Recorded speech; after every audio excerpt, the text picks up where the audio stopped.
What's going on there, guys? Good evening. It is the Earthmaster here on this Friday evening, December 17th, 2021 to date, about 6:47 p.m. That's California time.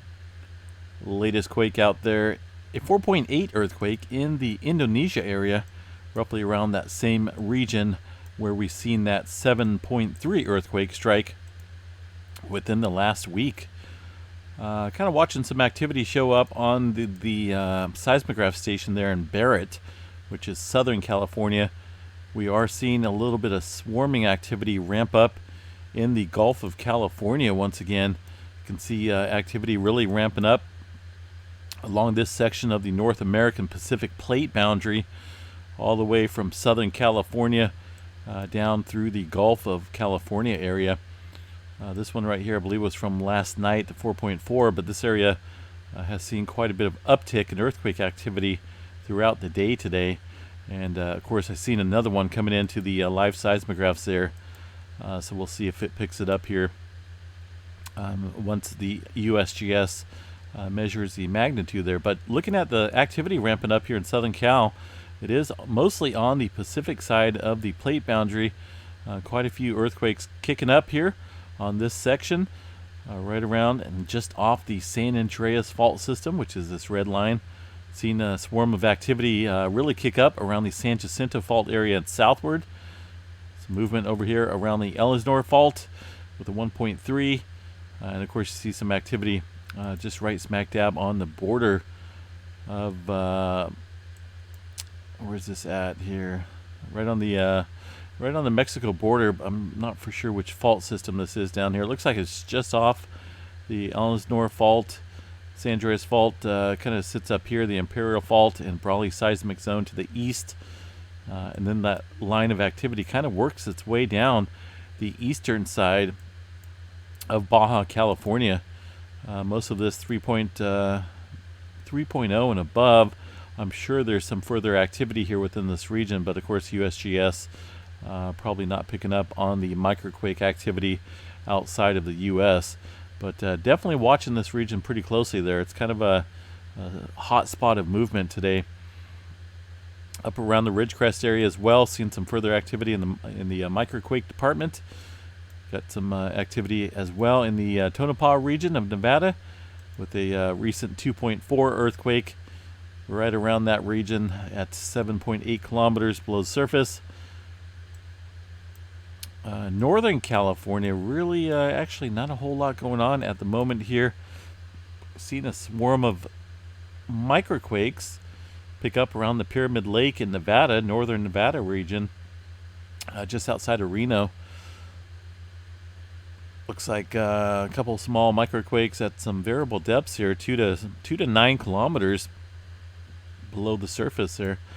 Outside of the Eureka area, 1.7. That one, let's see, when did that occur? I think that occurred a little bit earlier today. Somewhat of a deep subduction zone earthquake at 17.3 kilometers. Some movement outside of Washington and Oregon as well, with a little bit of activity ramping up here with a 3.6 earthquake up here north of the Strait of Juan de Fuca. This area right here is a major player in some pretty awesome plate tectonics here when it comes to the North American plate, Juan de Fuca plate, and all that heavy duty interaction there. Some definitely deep earthquakes kicking up today in this region. Kind of curious. I haven't checked the tremor map. Let's go ahead and check that out while we're talking about the Cascadia. 175 at, whoa, look at that, stretching down into Northern California here. We haven't seen any further movement up here to the north. I was kind of expecting potentially some further tremor within this region, considering the earthquake activity occurring up there. But according to these folks, the PNSN network, most of it, actually all of it here, into southern Oregon and Northern California, right here, almost just outside where I live here in Chico, California, stretching down all the way underneath the North American plate. The subduction zone, seeing some tremor activity really ramping up here throughout the day today. More specifically, within the last couple hours, it looks like. So that's rather interesting there, with no tremor up to the north. lack of surface quaking here, but we got plenty of subduction zone tremor taking place here, so we might want to pay attention off the coast of Oregon once again, with the activity really ramping up in the Gulf of California. The massive, well, I shouldn't say massive, but the increasing number of tremor on the southern end of the Cascadia could further stress this region here in a spring-like fashion and add some surface quaking to the area here. So pay close attention to this area. Movement outside of the Cascadia around the volcanoes, a little bit of activity around Mount St. Helens and Mount Rainier, and over here around the east with a 1.7, pretty shallow earthquake near Kashmir, Washington. Into the Intermountain West region, there's that little, we keep seeing this little, you can almost draw the, connect the dots, so to speak, a little line of activity here from Southern California all the way up into Washington. Most of it is microquake activity. We're seeing some movement around the Hebgen Lake area just south of there, outside of West Yellowstone. That movement was showing up on the Yellowstone seismographs, which we'll check out here in just a little bit. Three Forks, Montana, seen some earthquake activity within this region at between 1 to, looks like 5.6 kilometers below the surface there. Areas to the southern plains, Kansas, once again, man, Kansas just getting in on all the activity here in these update videos. Gibson, Kansas region seeing some further movement throughout the day with a 3.3 and a 2.6 in the beautiful state of Kansas. Oklahoma City, outside of Oklahoma City, some movement as well. Looks like a little microquake around Quinton as well. Down in the Gulf, not a whole lot going on. Appalachian Mountains, New Madrid Zone, all quiet as we speak.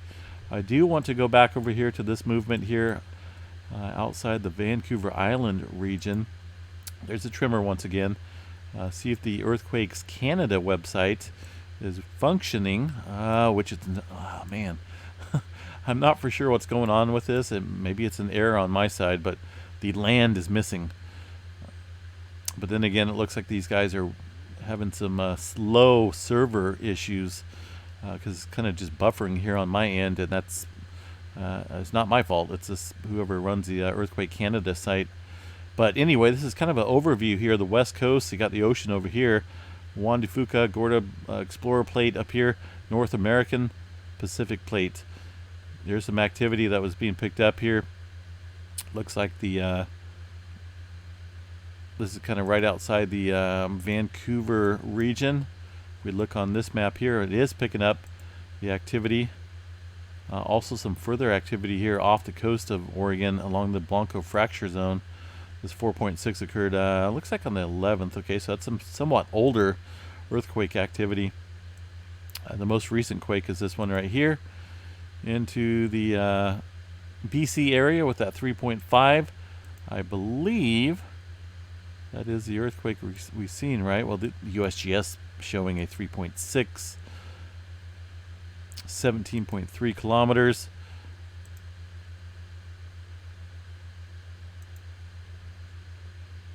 That one, like I say, just occurring.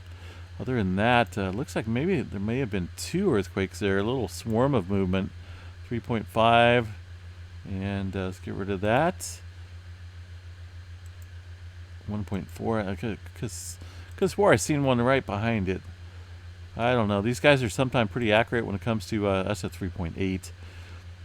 So a little bit of further movement, somewhat deeper earthquake activity as well into that region of looking at these depths right here. Could be subduction zone earthquakes within the Cascadia there to the north, northern part, as the Cascadia does extend way up here past Vancouver Island and creates that major hazard zone in the Pacific Northwest and off the coast of Vancouver Island. So gonna keep an eye on that. I'm really surprised we haven't seen any further movement here pop up, but who's to say that won't change tonight? Idaho, Sawtooth Fault System getting in on some activity in the 3.0 range. Once again, look at this earthquake, 19 kilometers for a 3.0 in Idaho. That's pretty deep for this region. It has been reviewed. So it looks like the depth is staying at 19 kilometers. Something brewing down there, folks.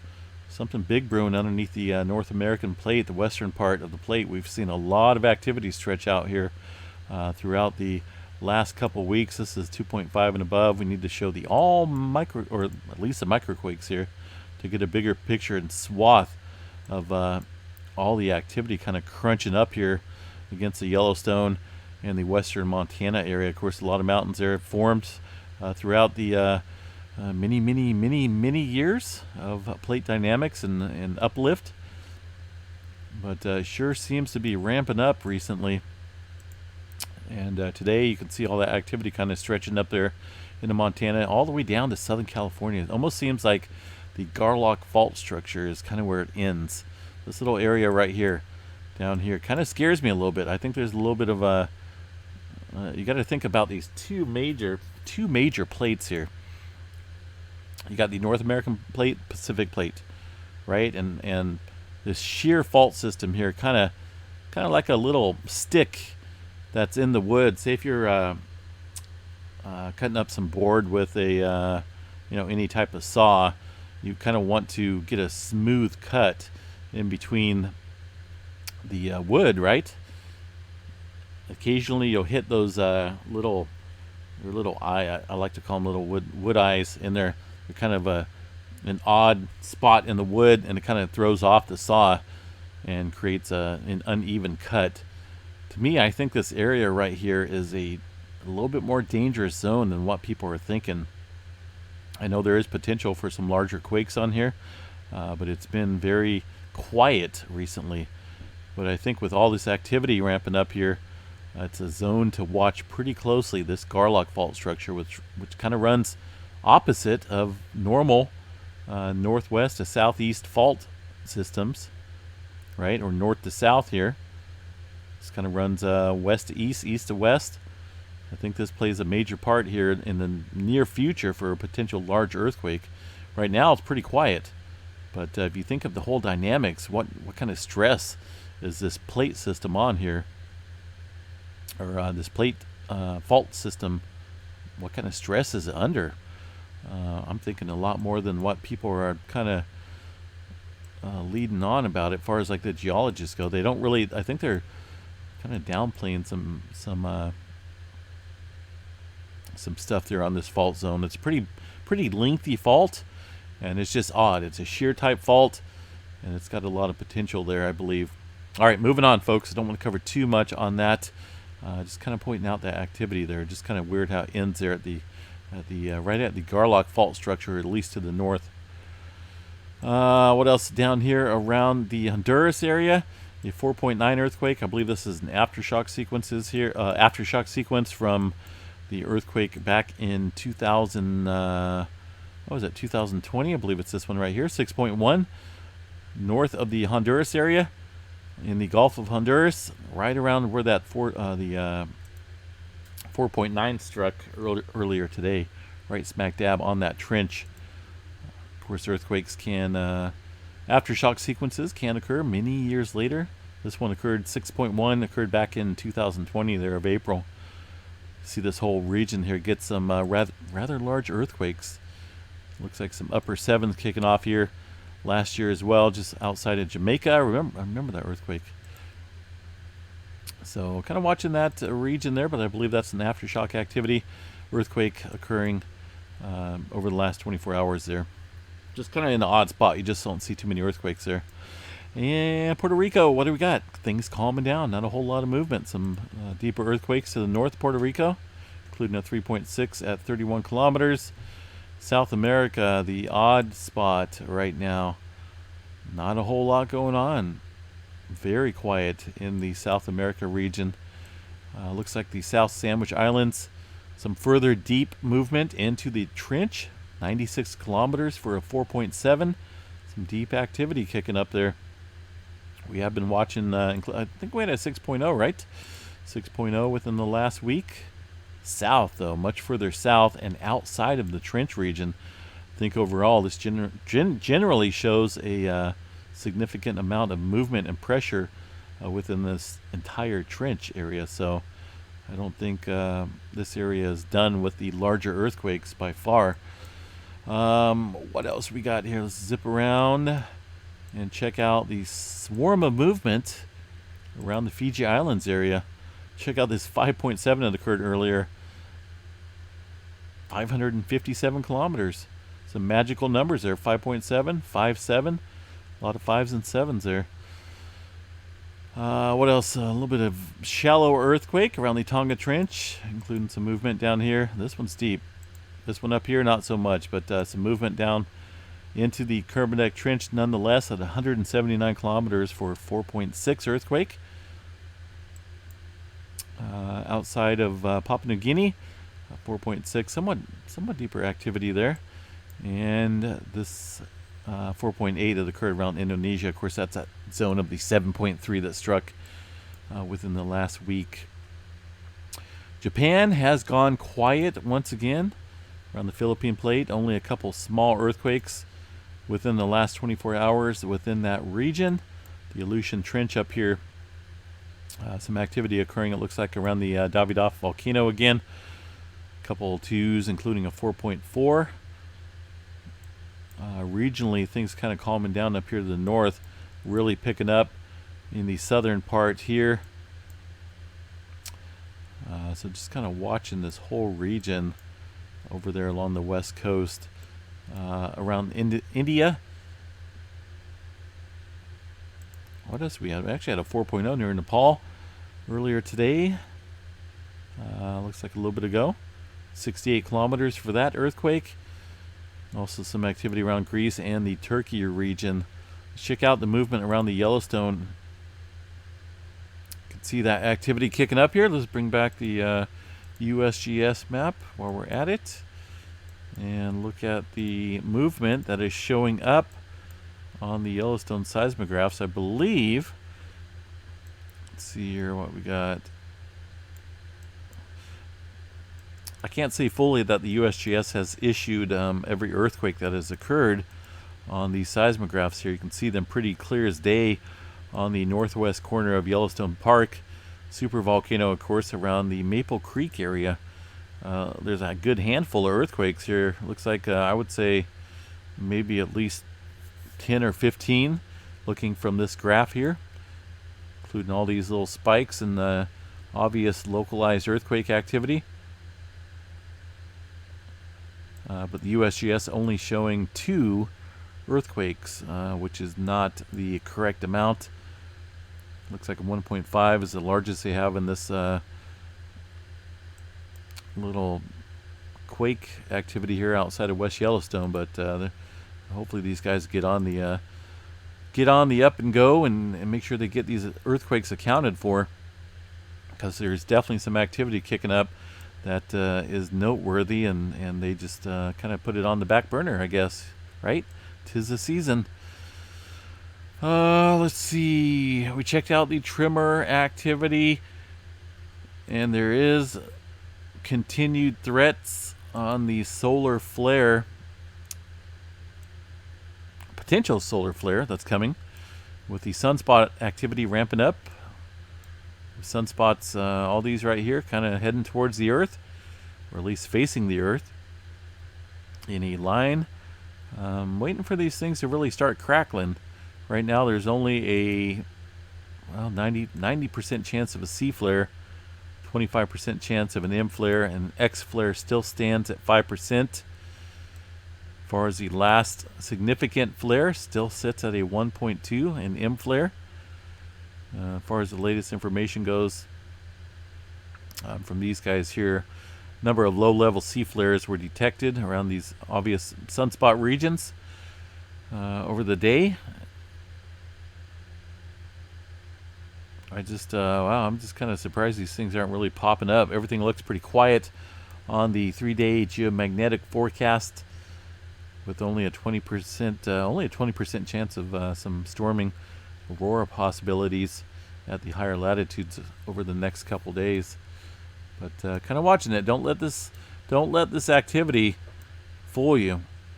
That's a lot of movement kicking up here, and it's looking promising. some further activity as well further around the bend. We'll see how that goes in the coming days. What else we got to chat about here, folks? See if we left anything out. Got a 3.0 in Texas just kicking up as we're doing this update. Right around Snyder, Texas. Let's go ahead and see what's out there. Do we got any fracking operations? I love flying over Texas, but man, you can see, oh man, look at that. Do we need to even zoom in any further? I think anyone can see, even from this distance here, what's underneath that 3.0 earthquake. Look at that. That is a massive amount of fracking.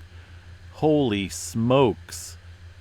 I don't think I've seen a more confined area of pumping operations than I see right here in front of me on this map. Good Lord. That's absolutely crazy looking. So, goodness. Stretches all the way up here to the north as well. Which town is this? Snyder? Look it up, guys. It's kind of cool to look at. I've flown over Texas quite a few times when I go out storm chasing. And you can see all these pumping operations from the air. Some of them have fire coming out some of the stacks, you know, burned off fuel or trying to burn off excessive gas. But this here is just, man, it's just unreal. So I'm really surprised we haven't seen any further large-scale collapses here in this region from the pumping operations that the folks down there in Texas perform. I get it, you know, it's work and whatnot, but they do contribute 100% to earthquake activity. So a 3.0 at 6.2 kilometers, the typical depth there when you're looking at fracking earthquakes, right around the 5 to 6 kilometer range, outside of Snyder, Texas. What else we got? Check out Hawaii. We were looking at a swarm of movement. We're on the Lohe Seamount within the last 24 hours. Only 2 earthquakes now on the all magnitudes. Southeast flank still kind of ramping up with some further movement up north around Mauna Loa. But overall, no abnormal earthquake activity to note there on the map. All right, guys. Have a good day. We will chat at you a little bit later. Stay safe. And like I said, it is Friday night. Best to probably stay home, at least for me anyway. I don't go out too much more. I just kind of like to stay home and watch the earthquake activity. And you know, just kind of enjoy life on this end. Kind of stay away from the all the chaos going on in the world right now.